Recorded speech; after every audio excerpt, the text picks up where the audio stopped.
What if time didn't just pass but circled back again and again until we got something right?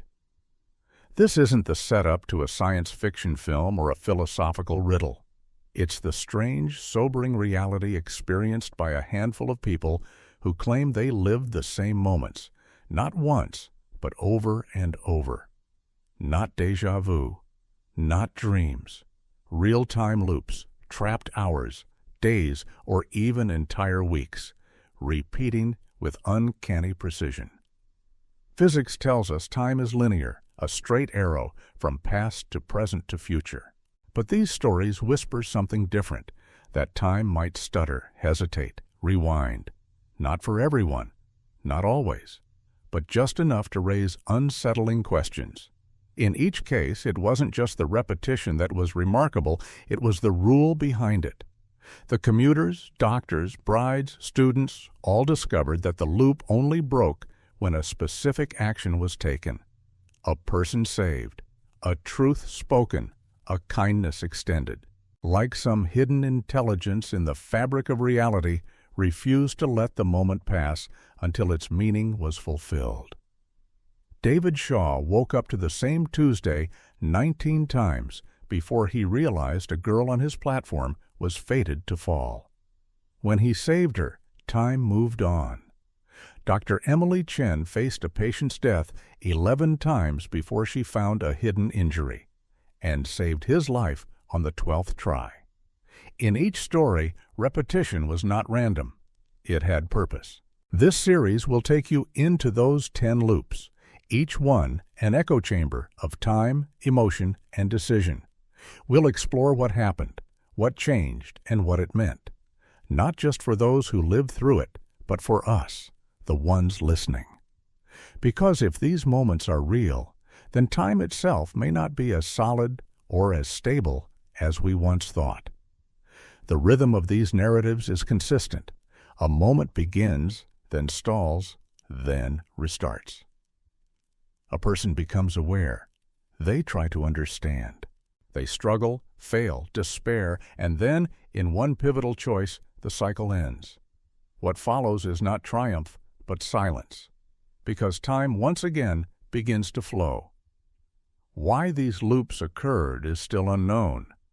Was it cosmic coincidence, a crack in reality, or something more personal, something psychological, spiritual, even ethical?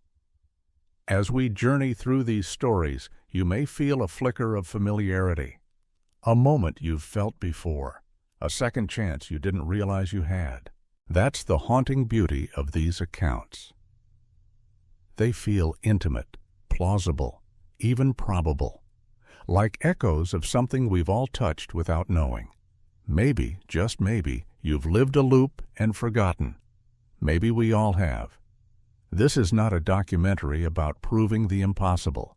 It's about asking deeper questions. What does it mean to be trapped in a moment? What unlocks our passage through time? And how often do we miss the turning point that might set us free? Let's begin where time refuses to. It started on a Tuesday. David Shaw was an ordinary office worker in London. His life followed a predictable rhythm. Alarm at 6:30 a.m., same train, same seat, same half-listened conversations on the commute. But one morning in 2009, something subtle shifted. A woman in a red coat spilled her coffee at exactly 8:47 a.m. A man dropped his newspaper at 8:52. None of it seemed strange until it all happened again. Exactly the same. Not similar. Identical. The first time, David brushed it off as déjà vu. The second time, he thought it was stress, but by the fifth repetition, he could recite the sequence before it unfolded. The girl in the red coat, the man with the briefcase, the train's sudden jolt. It all happened with the precision of a script. He began to test the boundaries. He skipped the train, stayed home, changed his schedule. It didn't matter. Every morning, he woke up at 6:30 a.m., and it was Tuesday. His wife noticed nothing. To her, it was one ordinary day. She dismissed David's growing panic as a breakdown. And to be fair, he wondered the same. But the evidence was overwhelming. He kept journals, logging each loop. He tried chaos, deliberately disrupting his routine.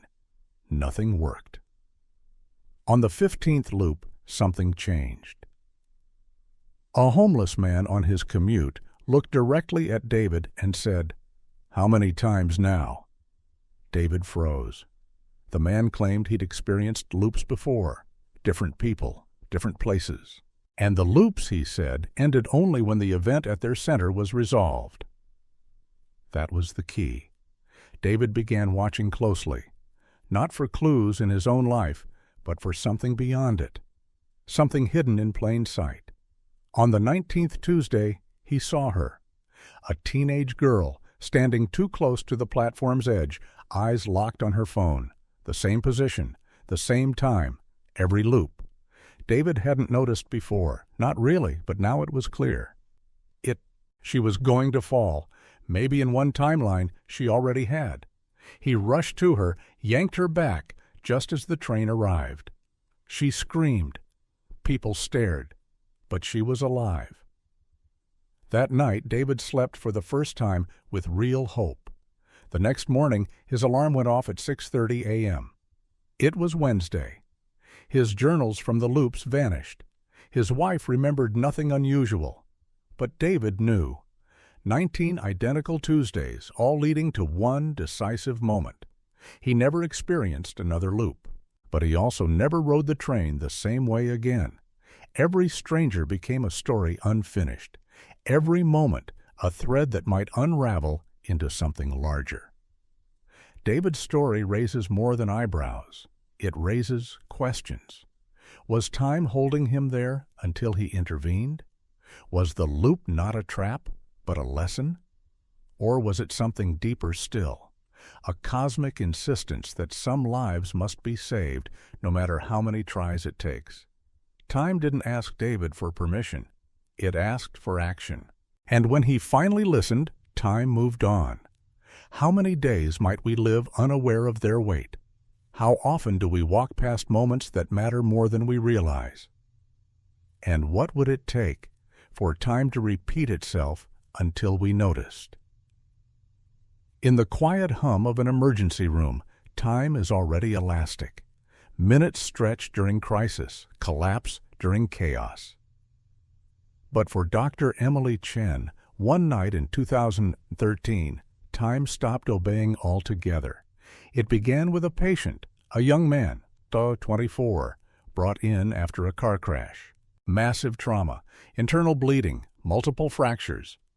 Emily moved quickly, every action honed by years of training. At 3:47 a.m., after everything was done, he died. And then she was back. Standing in the ER, clock reading 2:15 a.m. Sirens in the distance. Same ambulance arriving. Same patient on the stretcher. The second time, she thought she was losing track of time. By the third, she knew. The loop repeated, over and over. 11 times she watched him die, always at 3:47 a.m. Each loop a chance to try something new, a different surgical approach, a faster response, new medications. Nothing worked. No one else noticed. Her team responded as if each case was the first. When she tried to explain, they looked at her like she was unraveling. And maybe she was. By the 7th loop, desperation overtook procedure. She tried everything in her knowledge. Then, on the 10th loop, something shifted. Instead of following the protocol, she examined a wound that seemed superficial, a minor chest injury. On instinct, she dug deeper. There it was, a tiny arterial tear. Hidden, slow bleeding, fatal. She repaired it. At 3:47 a.m., the young man was still alive. At 6 a.m., Emily sat in the locker room, shaking. When she checked her phone, it was still 6:15 a.m. Time was moving forward. He lived. He recovered. Years later, she learned he had become a paramedic, inspired by those who saved him. She never told him that he had died in her arms 11 times, that she had relived that night, over and over, until she found what everyone else missed. What made the loop break? Was it her persistence? Her refusal to surrender to the inevitable? Or was it something more mysterious, an unseen force that demanded she learn something only time could teach? We often think of medicine as exact science, of doctors as warriors against chaos. But Emily's story is something stranger. It suggests that time itself gave her the opportunity to save a life, repeatedly until she got it right. How many lives do we lose because we don't get another chance? And how many miracles go unnoticed because they only needed one more try? Dr. Chen didn't experience another loop after that night, but she carried its imprint in every shift, every decision, because once you've held time in your hands and watched it relent, you never look at a ticking clock the same way again. What if time isn't just passing by? What if sometimes it waits? It was supposed to be the happiest day of her life. Sarah Mitchell woke up on a crisp autumn morning in 2015, full of nerves and anticipation. It was her wedding day, the culmination of years of love, planning, and dreams. The ceremony unfolded beautifully. Her dress shimmered, the vows were heartfelt, and laughter rang through the reception like music. That night, Sarah fell asleep beside her new husband, content and complete. Then she woke up, same light streaming through the curtains, same texts from bridesmaids, same wedding dress hanging just where she'd left it. It was her wedding day. Again. At first, she convinced herself it was a dream, but as the hours repeated, identical moments, identical words, Sarah knew she was reliving the exact same day. No one else noticed. To them, it was still the first time. She tried to explain it to her fiancé. He smiled, concerned, brushing it off as pre-wedding stress. By the fourth loop, Sarah stopped trying to explain. She began to experiment. Slightly different vows, a new perfume, but nothing altered the outcome. Every day ended the same, and every morning began again with the same sunlit dress and déjà vu. It should have been a joy to relive a perfect day. But by the sixth repetition, perfection felt like prison. There was no progression, no future, just the same cake, the same dance, the same smiles that began to feel hollow. On the seventh morning, Sarah was exhausted, tearful, defeated. As she dressed, her eyes caught on something she'd forgotten, her grandmother's necklace. The something old she was supposed to wear. She'd skipped it every time, absent-mindedly. But today, she searched for it. In the back of a drawer, she found not only the necklace, but a note. Wear this on your wedding day. And remember, love means growing forward, not standing still. That afternoon, she wore the necklace. The ceremony was the same, but something had changed in her. A quiet shift. Like the loop had finally listened. That night, as they drove off together, Sarah expected the reset. But the next morning, she woke up in the honeymoon suite, the day after the wedding. Time had moved on. She never told her husband she'd married him 7 times. That she'd wept with joy, not just for their future, but because she was finally free to have one. The loop wasn't about fear or failure. It wasn't punishment or reward. It was about noticing what mattered, about honoring something forgotten. In Sarah's case, it was a promise from the past, a symbolic gesture of continuity. But the lesson was larger.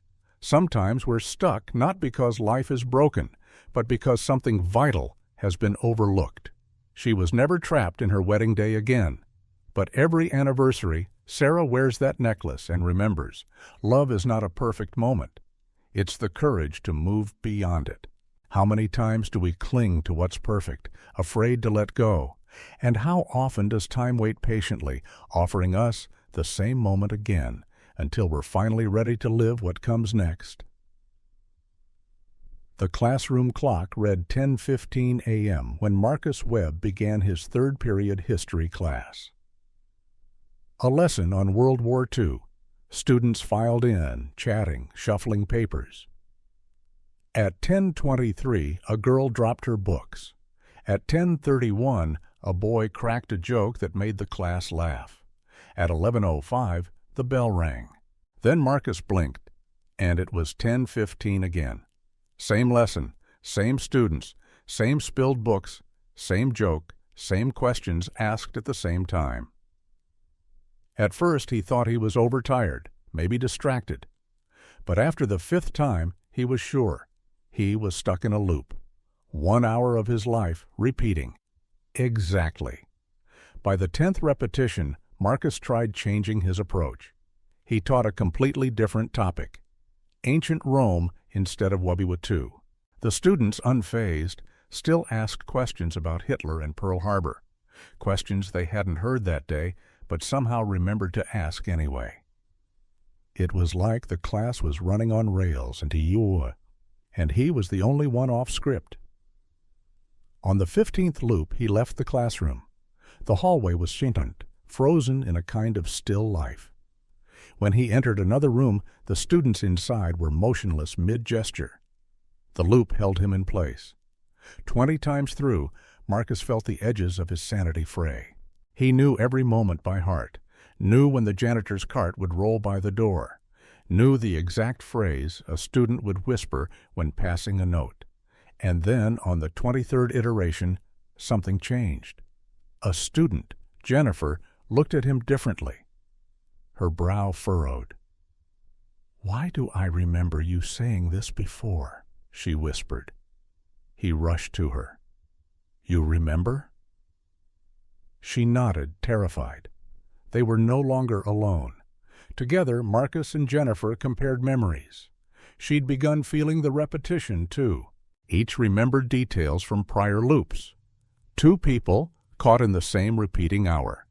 By the 25th loop, they were desperate to understand the why. Jennifer admitted she'd been dreading the class. Not the history, but the test coming in the next period. She wasn't ready. Marcus confessed he was anxious too. The principal was observing his next class, and he feared being judged. Anxiety. Fear of failure. Expectation. Was that the glue holding them in place? On the 27th loop, Marcus stood before his students and said something unscripted. "No test defines your worth. Understanding does. Today, let's learn, not to be tested, but to connect." He taught without fear. Jennifer engaged freely, her questions genuine, unguarded. When the bell rang at 11:05, Marcus hesitated. Then he glanced at the clock. 11:06. Time had moved. Jennifer smiled, relieved. They were free. Later that day, she found him. "That really happened, didn't it?" He nodded. They never spoke of it again, but something had shifted for both of them.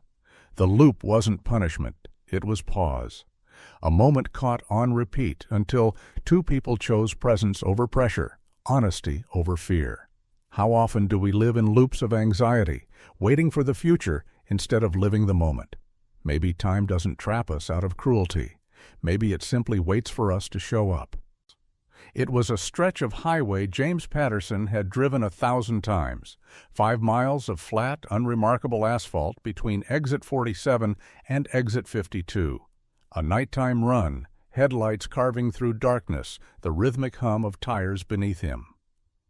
At 2:30 a.m., he entered the stretch. At 2:31 a.m., he was back at the start. At first, he thought he'd made a wrong turn, but that was impossible. The road was straight, without forks or loops. He passed the same signs, the same oddly shaped dead tree at mile 48, the same billboard, faded and half-lit. He reached for his GPS, still at mile 47. The loop continued, over and over, 10 times, 20, 43. Each time the details remained. The red sedan that glitched in and out of his lane, a semi that appeared, disappeared. The world felt simulated, jerky like a video game with bad rendering. James tried speeding up, slowing down, stopping, exiting. But the exits didn't exist or vanished when he reached them. When he parked, then resumed, he was right back at the beginning. Fuel didn't drain. The truck's clock barely ticked forward. He began to fear he'd died, that he was caught in some in-between place, looping forever. Then, on the 40th iteration, he noticed something. A small roadside memorial at mile 49. He'd passed it dozens of times, but never looked. Now it caught his eye. A wooden cross, plastic flowers, a photograph of a man in a trucker's cap. A name, Paul Riley, died at this. It was 7 o'clock a.m. in Seattle, and the scent of coffee filled the air. Nicole Torres unlocked the front door of the cafe like she had hundreds of times before. The machines hissed to life, beans ground in the back.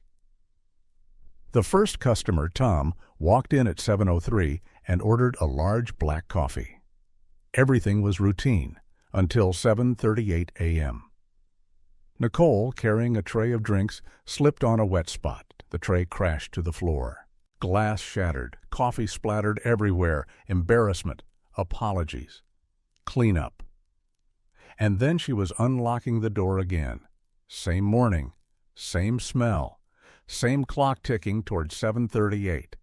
It happened again, the same spill, the same reactions. By the third loop, Nicole knew this was no dream.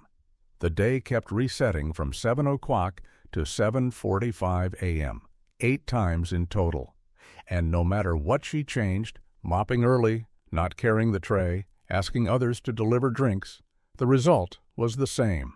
At 7:38, a tray of drinks would fall, even if she wasn't the one holding it. She tried closing the cafe early. She tried staying in the back room. Nothing worked. The loop snapped back into place like a rubber band. By the 7th repetition, she began to ask, why this moment? Nicole observed closely. That morning, as the tray fell, she noticed a laptop on a nearby table. It nearly got drenched. A young woman had been working there all morning, focused, intense, unaware. Nicole approached her in the next loop. "What are you working on?" she asked. "My thesis," the woman replied. "Grad school. I'm backing it up now, just in case." Nicole nodded. "Would you mind moving tables today? Just a feeling." The woman smiled, puzzled, but moved. At 7:38, the slip almost happened again, but this time Nicole caught herself. The tray wobbled, but didn't fall. The clock ticked to 7:39. The loop ended. Days later, the young woman returned. She'd finished her thesis. She thanked Nicole for asking her to move. Someone had spilled drinks near her old seat that same morning, just as she backed up her work. Nicole never told her the truth, that she had relived the moment 8 times to figure out why it mattered. The spill was never the point. The laptop was, and the life's work it contained. In the repetition, Nicole was being asked not to avoid disaster, but to notice what truly mattered. Not just spilled coffee, but someone's future, quietly perched on a table, waiting to be destroyed or saved. We often think life teaches in grand gestures, but sometimes meaning hides in the smallest of things, a stumble, a warning, a chance to speak up. Nicole never looped again, but every morning after, she moved through the cafe with new eyes, watching, listening, not just for what might go wrong, but for what might be quietly worth protecting. How many moments have we rushed through, unaware of the fragile stories sitting beside us, and how many times has time itself paused, waiting for us to see them? It was a red light. Just an ordinary red light at an intersection Alex Kumar had crossed hundreds of times on his way home from work. But on this night in 2017, something broke. Alex was the third car back when it happened. The light turned green.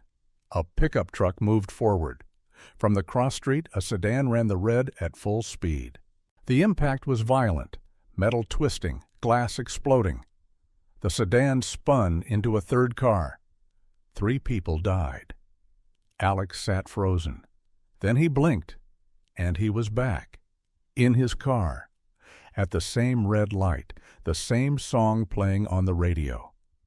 It happened again, the same truck, the same speeding sedan, the same horrible crash. And again. Alex relived the accident 14 times. Each time he tried to stop it. He honked his horn. He waved frantically at the cars ahead. He tried calling 911 early. He even attempted to block the intersection. Nothing worked. Each time the sedan came. And each time someone died. It wasn't until the 10th loop that Alex realized the sedan, the cause of the accident, was unavoidable. The driver was reckless, drunk maybe, desperate.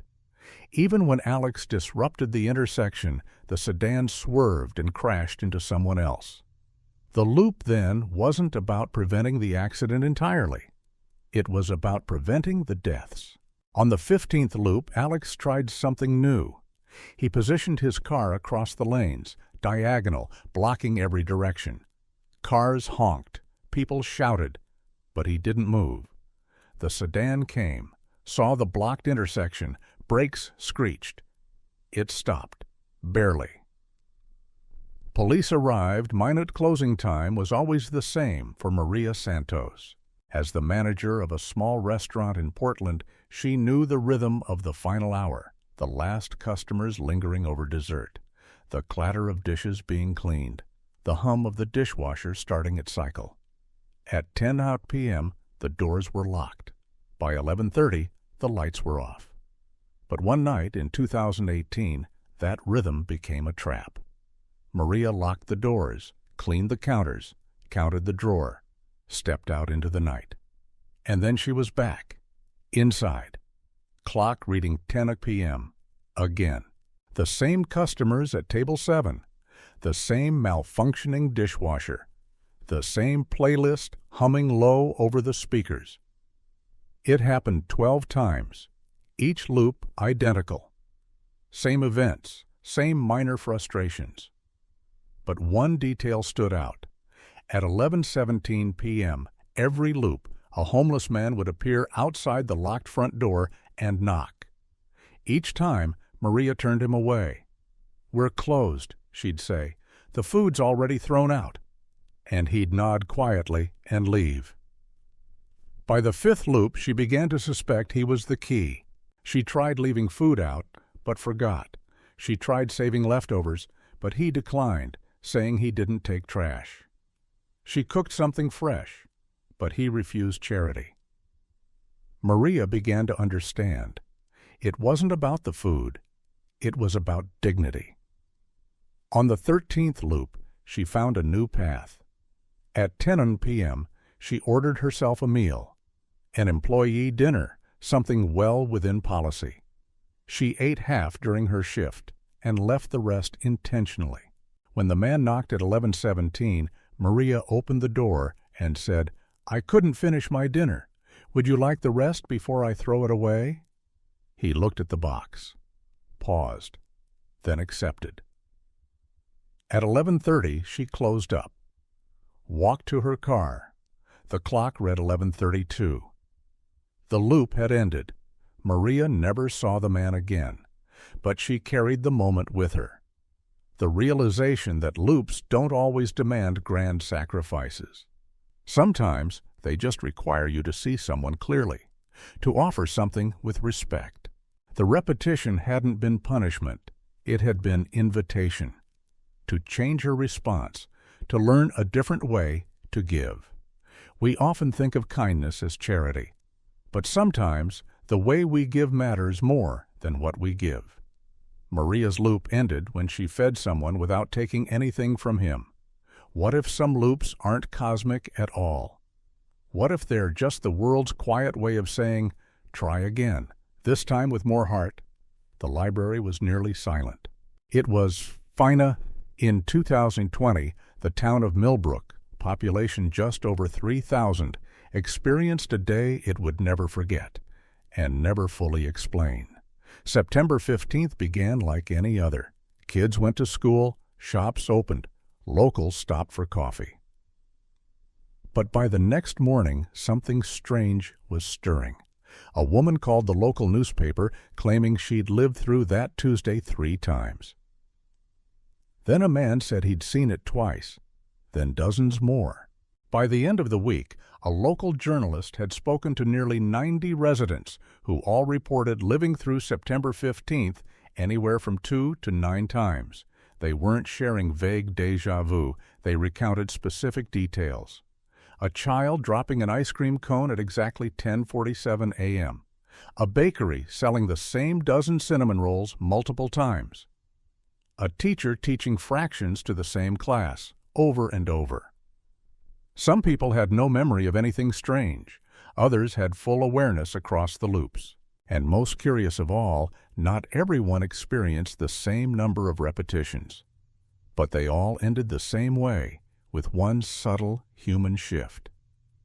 A man reported donating to a homeless person he'd ignored in previous loops. A woman said she finally called her estranged sister to apologize. Another resident said they helped an elderly neighbor carry groceries. Each person who broke the loop did so after making a personal change. A moment of kindness, a correction, a choice they hadn't made before. And once they did, September 16th finally arrived. The town held no secrets, no labs or anomalies, just ordinary people in an ordinary place, visited, for reasons no one could explain, by a wrinkle in time. Some speculated it was mass delusion, collective stress, or a psychological event sparked by the global uncertainty of that year. But the consistency of details, events, timestamps, shared moments from unrelated people, defied easy dismissal. Most residents stopped talking about it. Life resumed.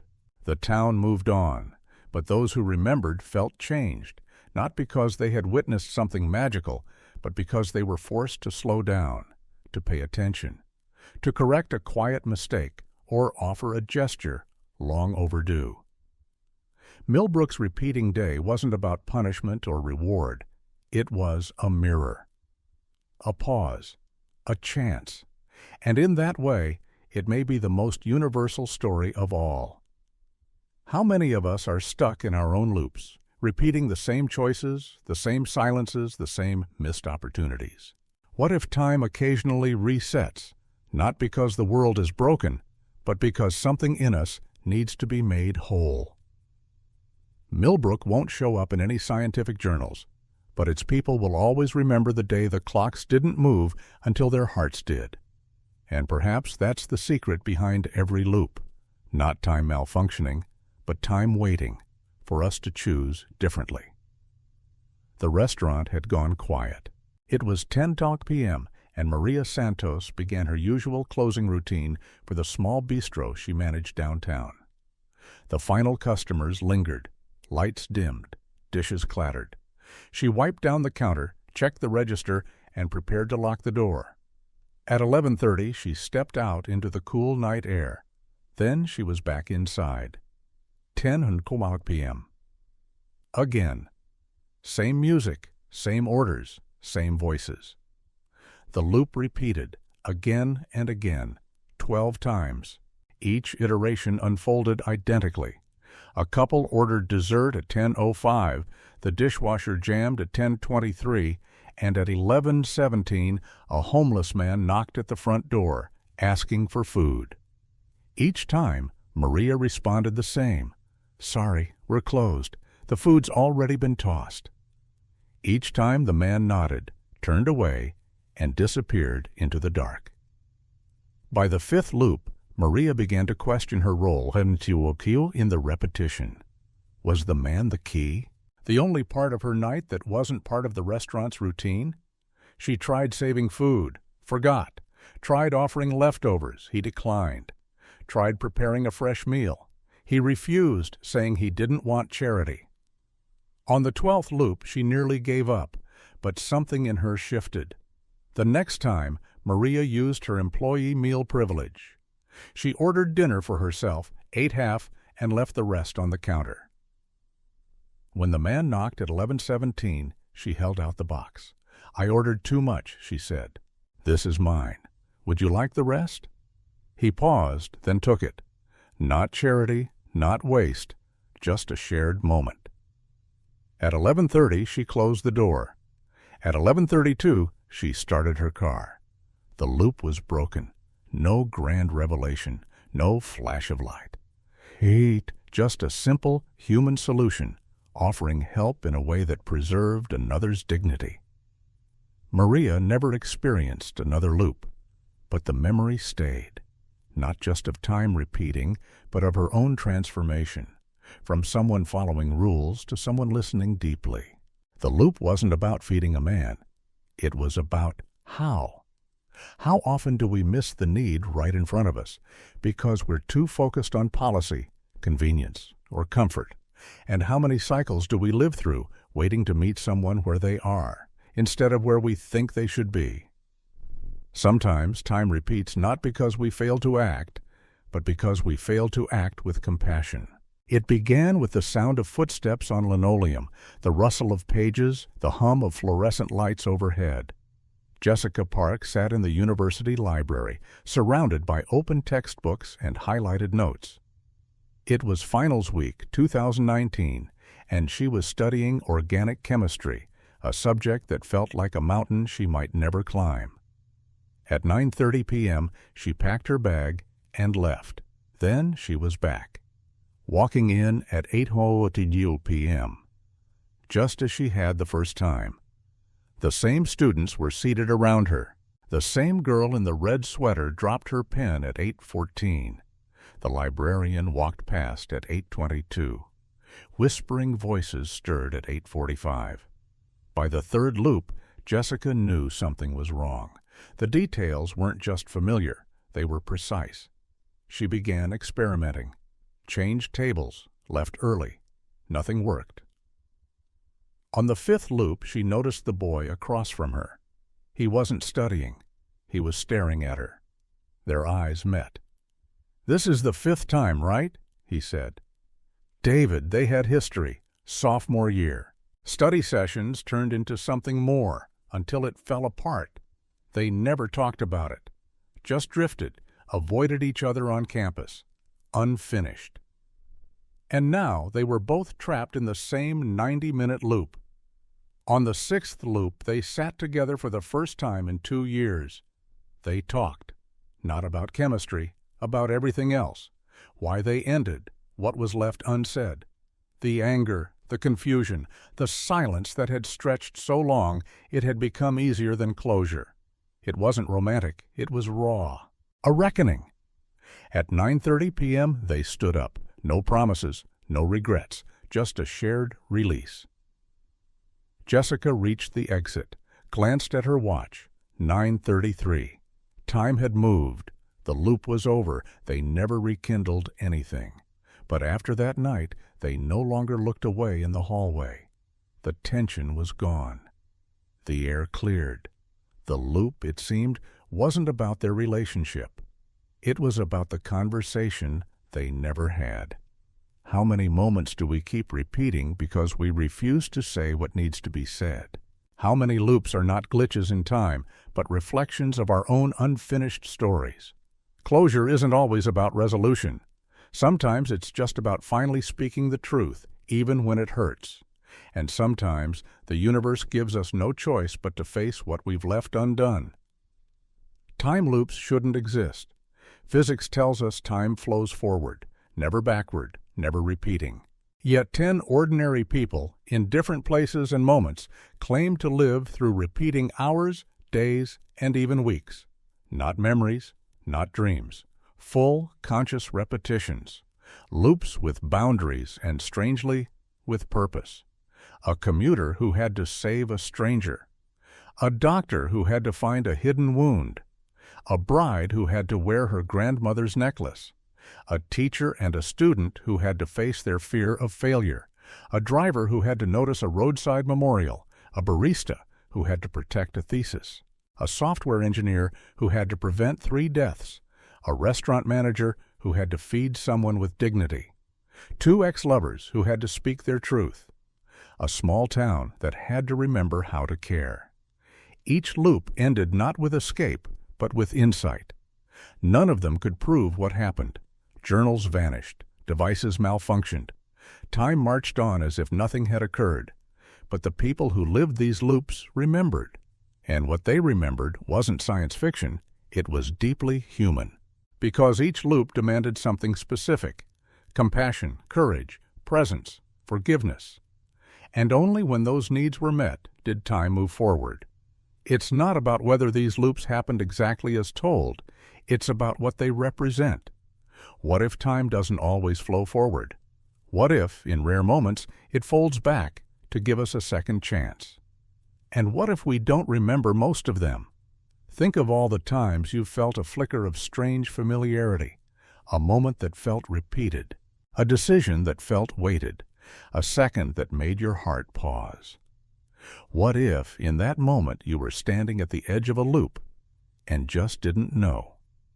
These stories aren't about bending time, they're about bending ourselves, being asked over and over, if necessary, to choose better, to act differently, to become more awake to what matters.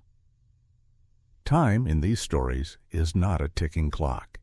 It's a teacher, one that doesn't punish, but waits and waits until we're ready to notice the forgotten girl at the platform's edge, the unspoken apology, the laptop in danger, the person at the door, until we do what we were always meant to do, and then, quietly, it lets us go. So the next time you feel like you've been here before, like you've lived this moment in some shadow version of your life, pause.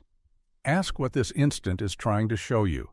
It may be nothing, or it may be the final loop, and this time you get to choose how it ends.